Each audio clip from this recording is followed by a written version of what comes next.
Alabama getting ready for Western Kentucky, and it is awesome to hang out with the man, the myth, the legend, my longtime partner and friend, Mike Johnson, to talk about Alabama football. We're going to do this now. You guys that are watching right now and you're not behind that paywall, I'm telling you, that's coming. But today, and maybe later this week, we're going to show you what we're all about. So make sure that you guys like and subscribe as you watch us on Cover Crimson and be part of covercrimson.com. We're going to talk offensive line, what Alabama's got going on, and expectations for Kalen DeBoer as Mike's coach has retired.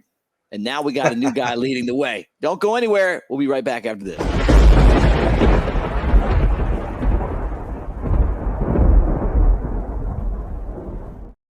Debut episode, the All-American Report. You're a two-time All-American. People have called me the All-American kid. Finally together again, man.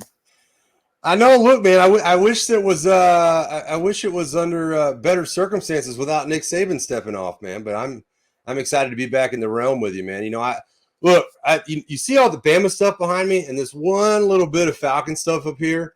I have to talk a lot of Falcon stuff in Atlanta, and I'm so thirsty to talk about Bama and talk about you. I mean, you know, when I get on the phone with you, dude, it's just Bama, Bama, Bama, Bama, Bama, because I don't get to talk about it on a daily basis. So I'm over here in Atlanta, obviously, man. I'm ready to chop it up and let the Bammer out, let the Bammer flow. No, I know, man. Well, this is going to be fun because, you know, you guys know Mike was on the 2009 championship team, and you guys that know me know that that's my favorite championship team. Now, Coker's team second because I sat with you and Barron, and we went through that whole season together. I mean, think about the fun that we had covering that team. And now, you know, we're connected here on Cover Crimson with Coker being on the channel and Ryan Anderson, some of our other buddies, Big Shank, part of the crew. But I absolutely love your perspective on football, man. And you're the guy that made me realize I don't know crap about football. Like sitting with you and like, you know, the stuff that you yell. I'm sorry, man. I'm sorry. And then you're like, hey, no, man, like this guy did this. And so this is like the PhD level of understanding what's going on when you hang. Yeah, I mean, it is. And you know what's funny about that, Mick, is I have so much O-lineman in me that I can't let it go. You know what I mean? Like, hey, you know, that Bama gave up 5 sacks today. I'm like, okay, well, the running back missed 2, the tight end missed 1, the quarterback should have thrown the ball away. And I've told you this before. I tell people this all the time, man. Before I am anything, I am an offensive lineman. It is not a position you play. It is a lifestyle you live, man. And that's kind of where it comes from. But kind of growing through the game and watching things from another perspective. You know, I spent a few years coaching as well, learned a lot from that aspect and doing it that way too. So it is, man. I don't think we need to dive straight into the weeds, but for people that want to access and watch us throughout the year, you will get that. You'll get, obviously, you know, my dive into what this offense looks like and what this defense looks like. I think it's going to be a lot of fun, man, because it's all new, right? I mean, it's all new stuff. You know, Coach DeBoer is going to do great things offensively. Obviously, what they'll do defensively will be different as well. A lot more penetration, a lot more, you know, man-to-man coverage, things like that. So I'm excited about it, man. It stinks not having Coach Saban in town, but to be able to break it all down and hang out with you and everybody else watching is going to be a lot of fun this year. Yeah. Like I can't believe Coach Saban retired after you told me the story about him driving the boat with slacks on. You know, I thought that was when you told me that late last year, I'm like, what's he going to do? Is he going to drive the boat with slacks on? No, the guy's making a mint now in the media after he buried us forever. And now he joins us, which always makes me laugh thinking about it. But he's actually really good. He's got to relax a little bit more. But, man, he's got when you talk about somebody just teaching the game and explaining things, he's really good at it. He is. And honestly, I've enjoyed him. I think it's funny that we'll get Nick Saban and Bill Belichick both at the same time in the media. I think it almost feels kind of crazy to look at it like that, man, because it's two guys that know and talk ball at – you guys are at a PhD level. I mean, that is like so far and away anything that you and I could probably talk about. I mean, when those guys talk football.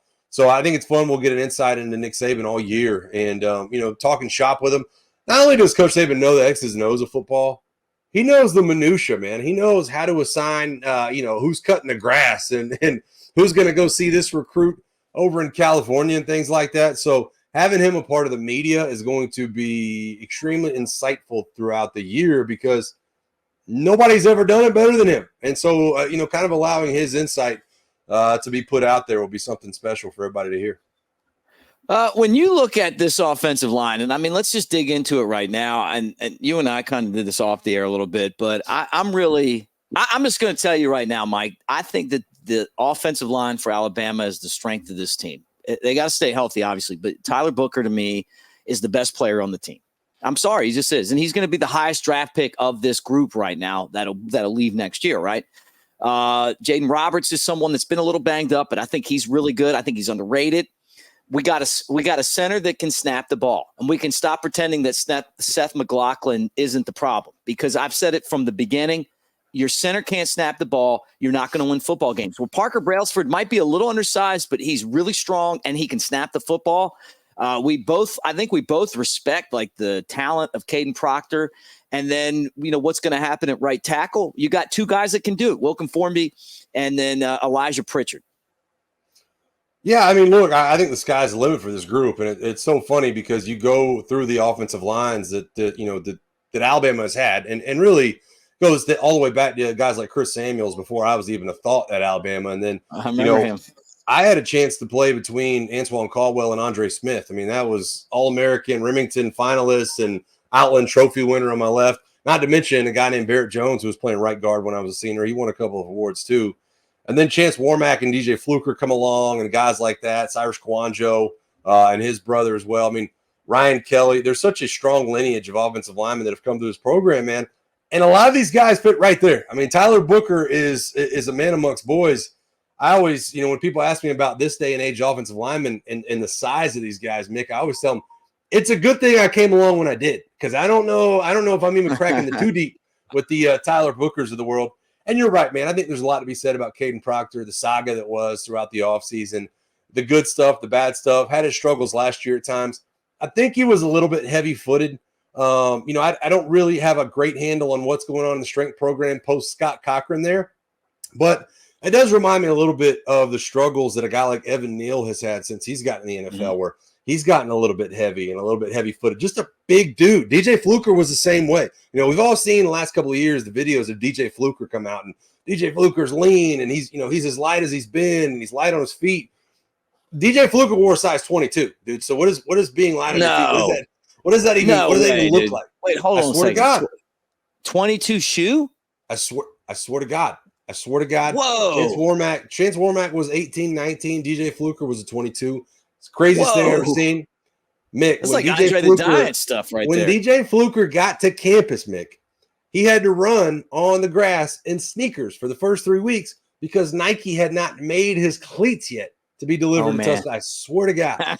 So it just goes back to some of these big dudes. While it is awesome to be big, you have to be in shape. You have to be light on your feet. There is a law of diminishing returns when it comes to length and weight. And I think that Caden Proctor really tested those links last year in terms of his ability to move and protect Jalen Milroe's blindside. So I think given a year, I mean, granted, he was a freshman. So given a year and given a little bit more time to understand that relationship between his body and the output on the field, I think he's in line to have a good year. I think that he's, just another in the long line next to Tyler Booker and that lineage of offensive linemen. Yeah, the funny thing is thinking about Jake Coker telling me what it was like transferring from Florida State to Alabama, and then it was like it got to Alabama, and by that time, you had the nutritionist, and you got the exact food that you wanted, and you got treated so well, better than in the NFL, by the way. And then, if you're Proctor, you go to Iowa and you realize it's going back in time. I'm sorry. And he's smart enough to realize I'm going back to where I was. Yeah. And look, it's not that Iowa doesn't have great things, but when you look at Bama, and I tell people this all the time, man, this is great. I've been out at Atlanta Falcons training camp a ton throughout the month of August. And everybody's like, man, complex is really nice out here. This is one of the better complexes in the NFL. And I keep looking at it going, doesn't even hold a candle to what you see in Tuscaloosa. Because the bottom line is, in Tuscaloosa, they have to recruit. And now they have to give all those guys the things that make them want to stay around for the rest of their career, even after they've recruited them out of high school. So it's different, man. Caden Proctor got a chance to see both ends of that, I think. And not that Iowa doesn't have special things, but Alabama's going to have all its tools necessary to make sure they're successful. That includes everything under the sun, man. So it's going to be tough to leave for anybody here moving forward. And I'm going to say this about Coach Saban. It would have been hard for me and my personality type to kind of go through what you go through playing for Nick Saban. You played for him when he was really locked in on busting your ass every day, right? And then, these days, I don't know that kids are equipped to deal with that, although he was still the greatest coach of all time, even when he walked off the field after the Rose Bowl game. But I feel like Caden Proctor kind of matches my personality type more, man. Like, me, I want to have a good time. I want to kick ass, but I also want to have fun doing it. A gypsy soul, Mick. A gypsy soul. You know that, man. But what I'm saying is, I feel like these kids they're connecting with him.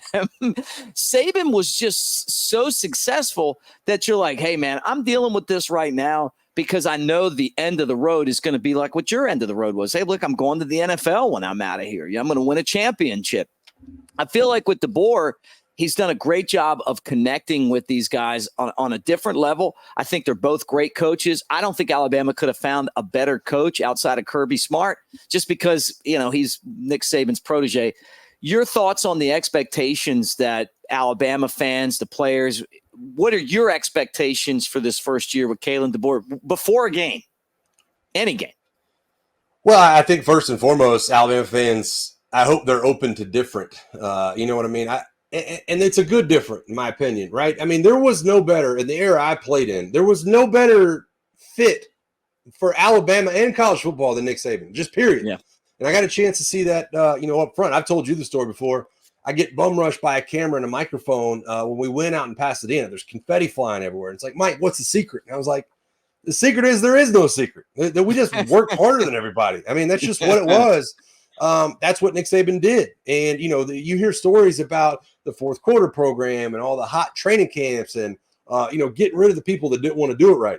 It's just different now, Mick. I mean, it just is. I couldn't probably have played for Bear Bryant. I mean, you watch Junction Boys and you're like, man, I wouldn't have survived that. So right. It's, right. It takes you could have done it. Well, hold on a second, man. You could, if there's a person I know that could have survived Junction Boys, it's Mike Johnson. I wouldn't have quit, but I'm not sure I wouldn't have died. I wouldn't have died. I wouldn't have quit, but I might have died. Okay, I'll give you that, man. I could see that. You're not walking out of there though. No, I ain't ringing the bell like they do. No. I don't know if I don't quit, but I love that though. Yeah. I just think that, look, man, I think Kalen DeBoer and what Bama fans have to realize, things will look different. Don't jump on every opportunity to be, upset that it doesn't look like it did when Nick Saban was there. You have to take all the good with the bad, right?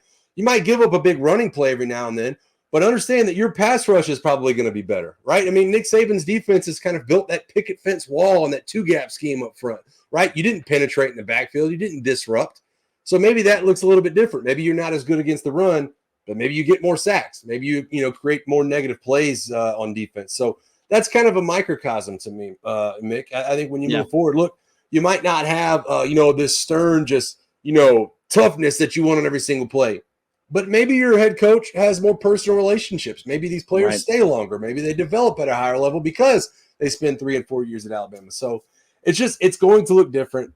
I hope that everybody understands that and doesn't expect it to look the same. Just worry about the output, worry about what the record is, worry about the teams you're beating, and worry about the matchups. And I think Bama will be on the right track.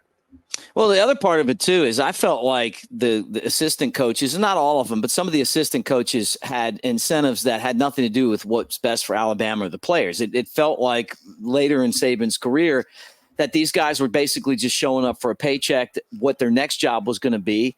And when Saban left, I mean, look at some of the way that the coaches left and the guys that they tried to bring with them. As an Alabama guy, I'm not real proud of that.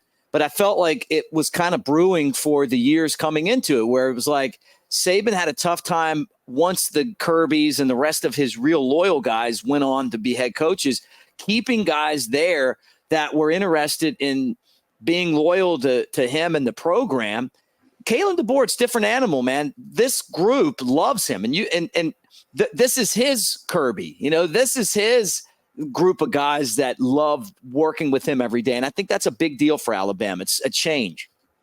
Well, look, man, we can go back into what I was just saying, how it'll look different. What you won't have is the Saban pattern matching scheme that he became so famous for. But the truth be told is, Nick, when you look at this era in football, it became harder and harder to run that because there's so many guys leaving and so many guys coming on a yearly basis, right? So if you look at Alabama's defense post Kirby Smart, post Jeremy Pruitt, and you look at the defensive coordinators you've had, the Pete Goldings, the Tosh LaPoys of the world the last few years, it wasn't the same. It never was the same because that defense is so hard to teach. And when you don't have coordinators that are staying for more than 1 year or 2 years, those guys don't ever learn the system. And I think this comes along at a perfect time. Talk about pattern matching. Look at all the different guys in the secondary you'll have this year for Alabama. I'm not sure there wouldn't have been a ton of busts once again. I think that's just something you had. Even a guy like Caleb Downs, who's no longer there, if you go back and look last year, as good as he was, there were busts along the way. So I think being able, if you're Kalen DeBoer, and I mentioned relationships with players and keeping them around, but I think it's a great point by you. If you can keep the coaches around for a lot longer as well and really build towards something, especially, this era where you have 12 teams in the playoff, catch fire at the right time. Even if you get a couple of losses along the way, those coaches that know what they're doing and those defenses and offenses that can kind of latch on, you can catch fire down the stretch. All right, before we end our first episode of the All-American Report, which I love the name, by the way. I said it should be the 2-time All-American Report because that's you.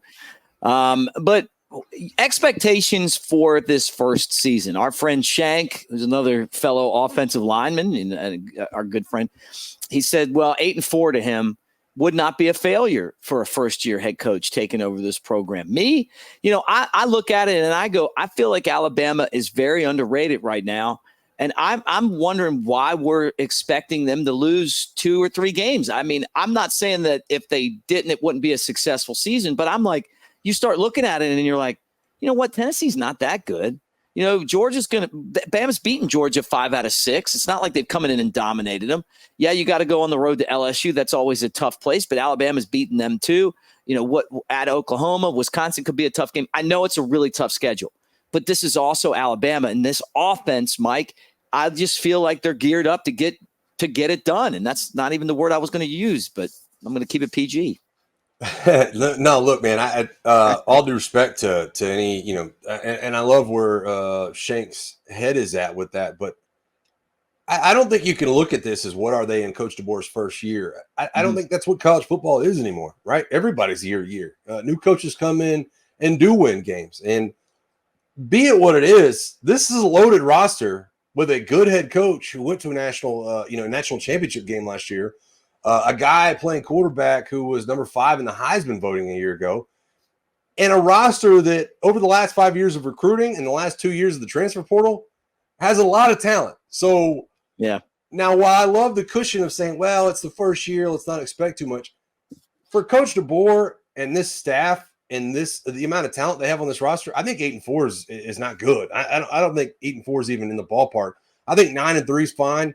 I would aim more towards 10-2. I'm not ready to point to where the 2 losses come from. I know that Georgia's coming to Tuscaloosa. God knows I hear about Georgia all the time. Sick of them, dude. I'm just so sick of hearing about them. I hear it all the time. All right. So, I won't go down that road right now, but I think 10-2 is right there. And I think you'll beat some good teams. Maybe you lose and hiccup a couple of games along the way. Maybe you lose one you shouldn't have. I think that's one of the things when you talk about Nick Saban and the difference you'll have under Kalen DeBoer. I think Kalen DeBoer will have more hiccups, but he'll also not face some of the hurdles you probably saw in some of the Iron Bowls, or some of the games against Hugh Freeze at Ole Miss. Probably won't have those either. I think it'll be a little more consistent in that realm. So, look, man, 8-4 to me, no thank you. 9-3, I'll be fine with. 10-2 is probably where I'm thinking this team is going to. But listen, shock the world. Go 12-0. I mean, you know what I mean? I don't think that we can put a lid on it simply because Coach DeBoer has shown the ability to coach at a very high level. So has his staff. Mm-hmm. And there's a ton of talent on this team. There's no reason, and you just mentioned Caden Proctor, Tyler Brooker, all those guys. There's no reason why this team can't play, a 10-2, 11-1, a 12-0 schedule, man. There's just too much talent not to. Yeah, look, they had one position group that all rolled out. Everybody else, for the most part, stuck around, right? And I'm going to tell you, Mike, I've been very suspicious about that particular group and why that one group and the coach that kind of was overseeing them, besides Nick Saban, I'm just going to throw that out there now. You wouldn't have to get into that today. But what I will tell you is that the rest of the team had a lot of continuity, and it started with Jalen Milroe. And I was on the Jalen Milroe train early. I tell you, I was really proud at the mullet toss when Ryan Anderson and Jay Coker were like, this guy was on the train really early. And the reason why is that when you hear people telling you inside the program that the guy's showing up at 4 a.m., I don't show up at 4 a.m., Mike. I'm tired. I'm sleeping, man. 4 a.m., like, that means I'm not going to Galette's the night before. 4 a.m., no rounders, no, unless I went to happy hour. But, this guy is so dedicated to it. We saw flashes last year of a guy that could win the Heisman, and he is just he is a relentless worker. And I think when your quarterback is a relentless worker, on top of the fact that he is just a down-to-earth guy, I think he's going to really capture the whole team, man. I really think that this whole thing goes around what Jalen Milroe can do. Hasn't it been kind of fun throughout this offseason where there are questions about how Jalen Milroe fits in Coach DeBoer and quarterback competition? Yeah. But then every time you look up, you see him like dapping up Aaron Judge up in Yankee Stadium or something. It's like I can't believe I ever thought there was a question here. You know what I mean? That's on me. My bad. I don't know what I was thinking. Now, I will say this, Mick. I had a chance to catch up with Coach DeBoer the day after the NFL draft, first round of the NFL draft. We had him on our radio show over here in Atlanta because the Atlanta Falcons shocked the world and selected Michael Penix, right? And that's a guy that Coach DeBoer knows very well. And so one of our first questions for Coach DeBoer that day was, why is it that Michael Penix ran so much in Indiana, but when he gets to Washington, he's more of a pocket passer and a thrower? And I thought Coach DeBoer's answer to that question was very insightful. And his answer basically was, at Indiana, we needed him to run the ball. Right. At Washington, we had, three guys that were draft picks at wide receiver, and we just needed him to throw it. And so I think that little tidbit in that answer right there, Mick, is massive for Alabama fans, because that shows me that Kalen DeBoer can tailor this offense to Jalen Milroe. If he needs him to run, he can run him. If he needs him to throw, he can throw it. Jalen Milroe obviously showed tons of strides last year in the passing game, throwing the ball downfield. We all saw it in the Iron Bowl. So I think, look, man, doing what you're asked to do in this offense is going to probably come naturally for Jalen Milroe. Coach DeBoer has shown the ability to do that, get the most out of his quarterbacks. I will be honest with this one. Here's what I want to see. When Jalen Milroe gets in the open field, I want to see more broken tackles. I want to see him be able to kind of, Jalen Hurts was so good at squaring a guy up and then stepping left or right at a 45-degree angle and then simply outrunning you, right? I want to see Jalen Milroe do that. You go back to the Michigan game, there wasn't as much of that. It was tentative. He was too tentative in the Michigan game. Run like you did against LSU. Don't worry about getting hurt. You got to back up. Just go out there and get it done, man. I saw it too. I don't even think it was tentative. You know what I think it was? It was almost like, am I going to go left? Am I going to go right? I don't know. And then I'm going to fall down, a yard short of the first down line. And that was the only time I feel like last year we really saw that.